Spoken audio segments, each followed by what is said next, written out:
Senior صحافی اور دنیا نیوز کے تجزیہ کار ایاز امیر پر نامعلوم افراد کا حملہ اور تشدد۔ ایبٹ روڈ پر گاڑی کو روک کر 6 افراد نے حملہ کیا۔ حملہ آور موبائل فون اور پرس چھین کر لے گئے۔ ایاز امیر کی جانب سے بتایا گیا کہ حملہ آوروں نے ڈرائیور پر بھی تشدد کیا، موبائل فون بھی چھین لیا۔ تو سینئر صحافی اور دنیا نیوز کے تجزیہ کار ایاز امیر پر نامعلوم افراد کی جانب سے حملہ کیا گیا اور انہیں تشدد کا بھی نشانہ بنایا گیا۔ ایاز امیر کا یہ کہنا ہے کہ ایبٹ روڈ پر گاڑی کو روک کر 6 افراد نے حملہ کیا۔ حملہ آور موبائل فون اور پرس چھین کر لے گئے۔ حملہ آوروں نے ڈرائیور پر بھی تشدد کیا اور موبائل فون بھی چھین لیا۔ تو آپ کو بتائیں، سینئر صحافی اور دنیا نیوز کے تجزیہ کار ایاز امیر پر نامعلوم افراد کی جانب سے حملہ کیا گیا اور انہیں تشدد کا بھی نشانہ بنایا گیا۔ آج بس پروگرام کے بعد ہم نکلے تو ایک گاڑی نے بڑے عجیب طریقے سے میری گاڑی کو بلاک کیا، اور میں بھی بالکل انوسنس میں، وہ بلاک کرتے ہی ایک آدمی آیا، اس نے یہاں پہ یہ ماسک جو ہوتا ہے کووڈ والا وہ پہن کے، تو رائٹ سائڈ پہ ڈرائیور تھا، اس کو جھپٹ لیا، اور ہم نے تو ونڈوز نیچے کی کہ یہ گاڑی آگے کیوں ڈرائیو ایسے کر رہا ہے، اور اس پہ اس نے ہاتھ جب لگایا تو میں نے تکرار کی، تم کون ہو؟ میں یہ تکرار کر رہا ہوں تو 2 آدمی یہاں پہ آ گئے اور مجھے وہ شیشے میں سے بلوز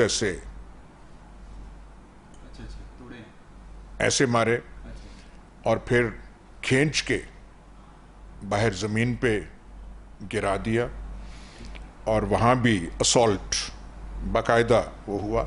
اتنے میں وہ، کیونکہ یہ بڑی کراؤڈڈ روڈ ہے تو وہاں پہ لوگ تھوڑے اکٹھے ہو گئے، اور وہ ہمیں بعد میں پتہ چلا، وہ موبائلز بھی وہاں جو بالکل سامنے پڑے ہوئے تھے، میرا پرس بھی تھا، وہ بھی لے گئے، اور جاتے جاتے اس آدمی نے کہا کہ کیا گاڑی کو روک رہے ہو، یہ کر رہے ہو، وہ کر رہے ہو، اور وہاں سے پھر آنن فانن یہ باقاعدہ اسالٹ تھا۔ اچھا، وہ لگتے وہ بالکل وہ ڈشکرے قسم کے، وہ جو ہے جس طریقے سے میرے ڈرائیور پہ بھی پڑا، تو پہلا اس نے کیا کہ اس کی سیفٹی بیلٹ کھولی، اور جب ونڈوز وہ کھلی تھیں تو وہ جو ہے لاک وہ کھولا، تو جیسے وہ جانتے ہوں ایسی کارروائیاں۔ یہ تو 50 گز یہاں سے ہوگا، جو دنیا ٹی وی کا آفس ہے، مین ایبٹ روڈ جو ہے، اس پہ یہ سارا واقعہ ہوا، اور بہت سارے لوگ وہ دیکھ رہے تھے۔ لیکن وہ اس گاڑی چھوٹی تھی، کلٹس قسم کی تھی، لیکن اس میں بیٹھے ہوئے کافی تھے، 3-4 بھی نہیں تھے، 5-6-7 آدمی بیٹھے ہوئے تھے، جیسے کلوز ایسے ہوتے ہیں۔ چہرے پہ ماسک پہنے ہوئے تھے، کس طرح کے تھے؟ جو ڈرائیور کے پاس آیا اس نے ماسک پہنا ہوا تھا، جس نے مجھے کھینچا اور وہ 2 آدمی تھے، اور ایک خاص طور پہ جو اس نے ماسک نہیں پہنا ہوا تھا۔ سینئر صحافی ایاز امیر پر حملے کا مقدمہ درج کیا جا چکا ہے، اور مقدمہ ایاز امیر کے ڈرائیور کی مدعیت میں تھانہ قلعہ گجر سنگھ میں درج کیا گیا ہے۔ مقدمہ 6 نامعلوم افراد کے خلاف درج کیا گیا۔ پولیس نے مقدمہ میڈیکل رپورٹ موصول ہونے کے بعد درج کیا ہے۔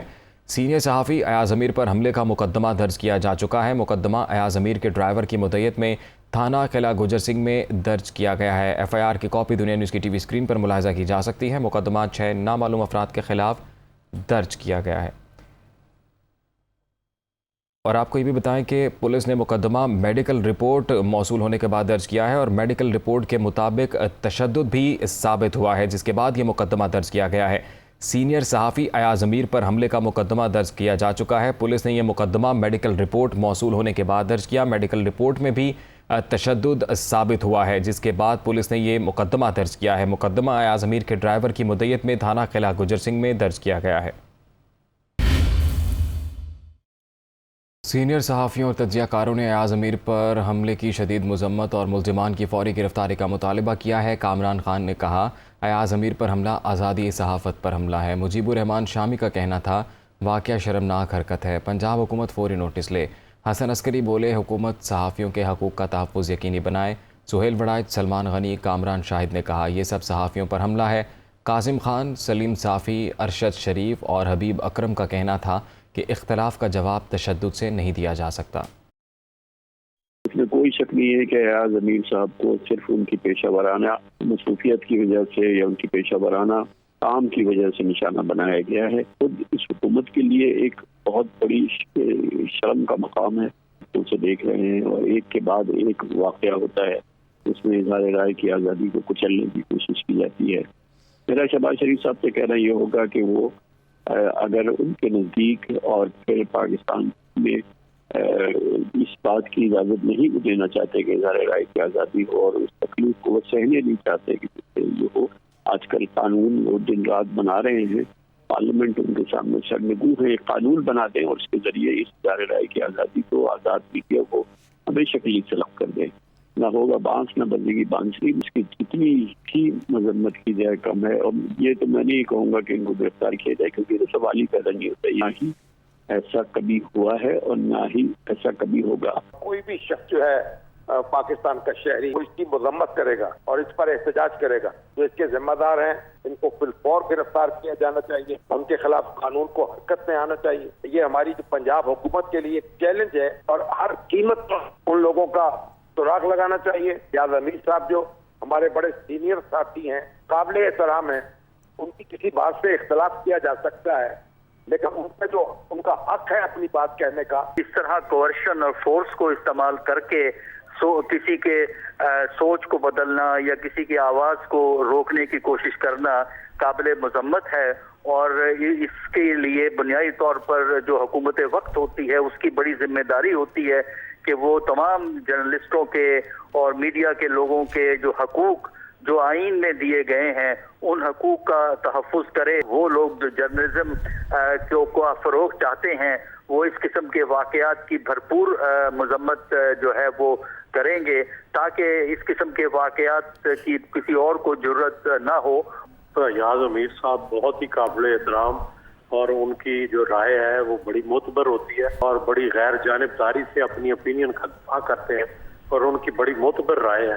میرا خیال ہے ان پہ کوئی اگر اس طرح کا جو حملہ ہوا ہے، میرا خیال ہے وہ ہم سب پر حملہ ہے، تو اس کی جتنی بھی مذمت کی جائے کم ہے۔ صحافی برادری کو اس پہ ڈیفینیٹلی مذمت کرنی چاہیے، اس پہ مظاہرہ کرنا چاہیے اور کوشش کرنی چاہیے کہ جو ملزم ہے وہ پکڑے جائیں، ان کی نشاندہی ہو پراپر اور وہ پکڑے جائیں۔ خود حکومت ہے، اس کے لیے چیلنج ہے اور پاکستان کی پولیٹیکل فورسز کے لیے لمحہ فکری ہے، اس لیے کہ پاکستان کے اندر اگر جمہوری عمل جاری ہے تو پھر اختلاف رائے کی سب کو اجازت ہے، اور یاز امیر صاحب کی گفتگو، یاز امیر صاحب کے کالم میں ہمیشہ اختلاف رائے ہوتا ہے اور وہ ہمیشہ ڈیموکریسی کے حامی رہے ہیں، پاکستان میں آئین اور قانون کی بالادستی کی بات کرتے رہے ہیں۔ کا حملہ نامعلوم افراد کی طرف سے یہ ہر حوالے سے قابل مذمت ہے۔ ان کا فون بھی چرا لیا گیا، ان کا پرس بھی چرا لیا گیا، تو یہ بھی دیکھنا باقی ہے کہ یہ ایک صحافی پر حملہ ہے یا یہ ایک رینڈم حملہ ہے۔ زیادہ تاثر تو یہی لگ رہا ہے کہ ان کے بینگ اے جرنلسٹ ان پہ یہ اٹیک ہوا ہے، اور اگر یہ بات ہے تو بڑی قابل مذمت بات ہے۔ میں سمجھتا ہوں کہ یہ مسلسل واقعات جو ہیں، اس سے پہلے کیسز رجسٹر ہوئے ہیں، مختلف صحافیوں کے خلاف بغاوت کے مقدمات رجسٹر ہوئے ہیں اور یہ نہ رکنے والا ایک سلسلہ چل رہا ہے۔ کسی بھی جرنلسٹ پر اٹیک ہو وہ قابل مذمت ہے، لیکن ایاز امیر صاحب پہ جس انداز میں اٹیک ہوا ہے، لگتا ہے کہ ان کے ویوز سے کچھ لوگ ناراض ہو سکتے ہیں۔ میرا خیال ہے کہ یہ بہت سیریس معاملہ ہے، اس کو بالکل بھی جو ہے وہ لائٹلی نہیں لینا چاہیے، کیونکہ جو اٹیک کیا گیا ہے وہ ایک طرح سے وارننگ دی گئی ہے، اور وارننگ ایاز میر کو دی گئی ہے، ہو سکتا ہے کہ دنیا ٹی وی کو دی گئی ہے، اور پنجاب کی انتظامیہ کے لیے یہ چیلنج ہے۔ بہت سے لوگ ہوتے ہیں جو گھات لگا کے ہفتے صحافیوں پہ حملہ کرنے کے بعد بھاگ جاتے ہیں، اس کی میں پرزور مذمت بھی کرتا ہوں۔ اور آج صحافیوں پہ ایک ہی جرم کے تحت ملک کے طول و عرض میں ایک ہی اوفینس کے تحت بے تحاشا ایف آئی آر درج ہو رہے ہیں۔ نا امید ہوں یہ ہم نے یہ آزادی، میڈیا کی آزادی بڑی مشکل سے لی ہے اور آزادی قربانی مانگتی ہے۔ ایک بزرگ صحافی کو مارنا، کسی کے گھر کے باہر سے اس کو اٹھا کے لے جانا، کسی کو گولی مار دینا، کسی کے بچوں کو دھمکانا، اغوا کرنا، یہ ریاستیں اور حکومتیں یہ کرتی ہیں۔ انشاءاللہ ہر فورم پہ اور ہر محاذ پہ آزادی اظہار کا، پریس کی آزادی کا تحفظ کریں گے، چاہے جو بھی قربانی اس کے لیے دینا پڑے۔ انتہائی افسوسناک اور شرمناک واقعہ ہے۔ پہلی بات تو یہ کہ یہ حکومت کا فرض ہے کہ ان کا سراغ لگائیں اور ان کو قرار واقعی سزا دے، اور ہر صورت ان کے مجرم سامنے آنے چاہیے۔ اگر اس ملک میں کوئی آئین ہے اور قانون ہے اور جمہوریت ہے تو ہر کسی کو اپنی اپنی رائے کا اظہار کا حق ہے. ریاض امیر صاحب پر جو حملہ ہے، میرے ان سے اختلافات ہزاروں ہو سکتے ہیں، لیکن اس کا یہ مطلب تو نہیں ہے کہ کسی بھی شخص کے خیالات کے اوپر اور اس کے اظہار کے اوپر اور اس کو کوئی نامعلوم افراد جو ہے وہ کسی اندھیری جگہ پر کھڑے ہوں اور اس کا انتظار کر رہے ہوں صرف یہ سوچ کے کہ اس نے کوئی خاص بات اس کے حوالے سے کی ہے تو ہم اس کا مزہ چکھائیں. دیکھیے جو نامعلوم افراد ہے اس کا سیدھا سوال جو ہے وہ ہماری ریاست سے ہونا چاہیے. آخر ایک اتنے بڑے صحافی کے اوپر صرف اپنے خیالات کے ابلاغ کے اوپر حملہ کیوں ہوا ہے؟ کراچی میں بھی ایک دور میں خوف کی فضا مختلف سیکٹر انچارجز ہوتے تھے. اب پورے پاکستان میں یہ خوف کی فضا پھیل گئی ہے. لگ یہ رہا ہے کہ پورے پاکستان میں کوئی سیکٹر انچارجز اسی طرح کے پھیل گئے جو صرف دلیل ان کے پاس کوئی نہیں ہے، کوئی آرگومنٹ ان کے پاس کوئی نہیں ہے کہ کاؤنٹر کس طرح کیا جائے. کوئی سمجھتا ہے کہ جی سوال کریں گے تو ہم اس طرح کی حرکتوں سے، اس طرح کی ڈرٹی ٹیکٹک سے لوگوں کو چپ کرا سکتے ہیں. یہ اپنے لیے صرف نفرتوں کا سامان پیدا کیا جاتا ہے. پاکستان کو آلریڈی کہا جاتا ہے کہ دنیا میں one of the most dangerous places in the world to report. صدر C P N E Kazim Khan کی ایاز امیر پر حملے کی مذمت. انہوں نے کہا ہے کہ ایسے حملوں سے آواز حق کو دبایا نہیں جا سکتا. آزادی اظہار قربانیاں دے کر حاصل کیا ہے، اس کے تحفظ کی خاطر صحافیوں کو آواز بلند کرنا ہوگی. Pakistan federal union of journalists نے بھی ایاز امیر پر حملے کی مذمت کی ہے. واقعہ انتہائی افسوسناک ہے. جنرل سیکرٹری PFUJ کا یہ کہنا ہے ملوث افراد کو گرفتار کر کے سزا دی جائے، جبکہ کراچی یونین آف جرنلسٹ نے بھی ایاز امیر پر حملے کی شدید مذمت کی ہے. آزادی صحافت پر حملہ کسی صورت برداشت نہیں کیا جائے گا. KUJ کی جانب سے موقف اپنایا گیا. پنجاب حکومت ملوث افراد کو فوری گرفتار کرے. دوسری جانب بلوچستان یونین آف جرنلسٹ کے سینئر صحافی ایاز امیر پر حملے کی شدید مذمت. ایاز امیر ایک اچھے اور سلجھے ہوئے صحافی ہیں. صدر BUJ عرفان سعید کا یہ کہنا ہے حملے میں ملوث افراد کو سخت سزا دی جائے تو یہ موقف اپنایا گیا ہے. صدر CPNE کاظم خان کی جانب سے ایاز امیر پر حملے کی مذمت کی گئی.